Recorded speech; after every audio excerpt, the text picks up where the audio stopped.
Today, we will be discussing the reverse process or the Viloma Kriya from the Leelavati of Bhaskaracharya.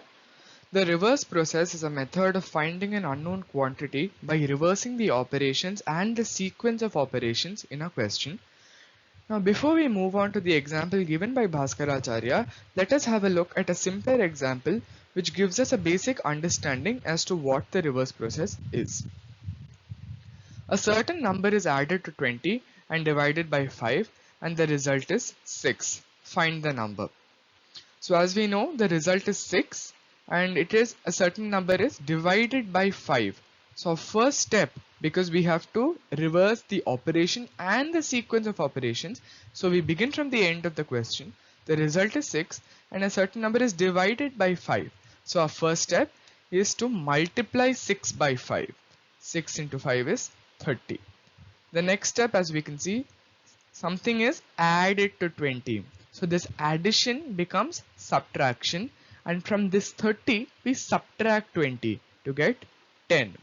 And now we know that the required number is 10.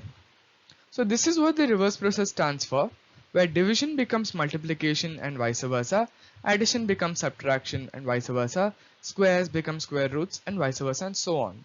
Now let us move on to the example given by Bhaskaracharya in his Leelavati.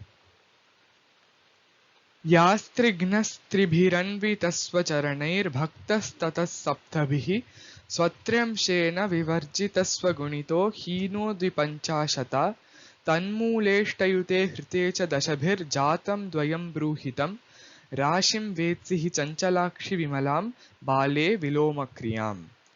A certain number is multiplied by 3. To this product, add its 3/4 part. Divide the sum by 7 and then subtract 1/3 of the quotient from the quotient obtained. Subtract 52 from the square of this remainder. Add 8 to the square root of the result. On dividing the sum by 10, we get 2. Then, O fickle-eyed girl, if you know the reverse process, tell me the original number.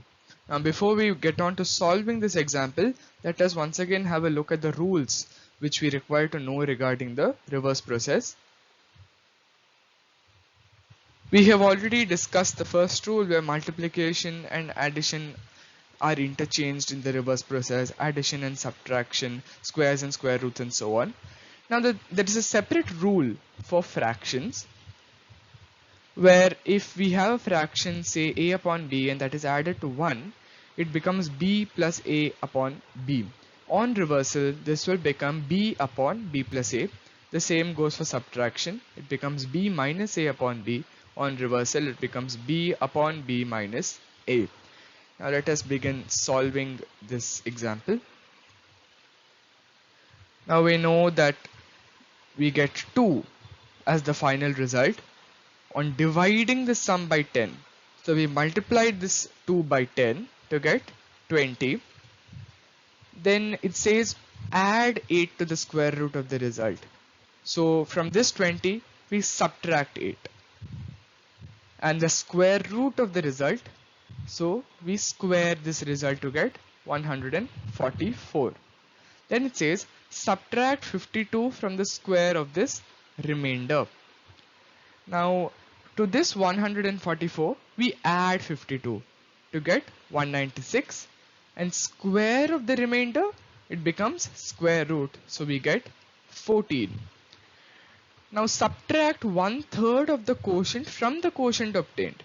Now over here, this rule where 1 minus a upon b is involved, this rule comes into place.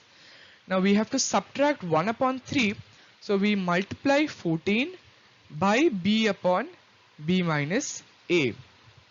So when we multiply 14 by b upon b minus a, this is what we get.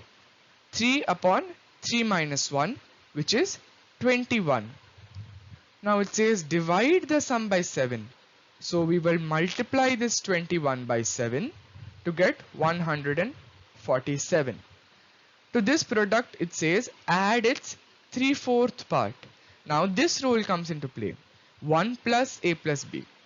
On reversal, it becomes b upon b plus a. So we multiply 147 by b upon b plus a, which is nothing but 4 upon 3 plus 4, and this gives us a result of 84. And it says a certain number is multiplied by 3, and 84, so we divide 84 by 3.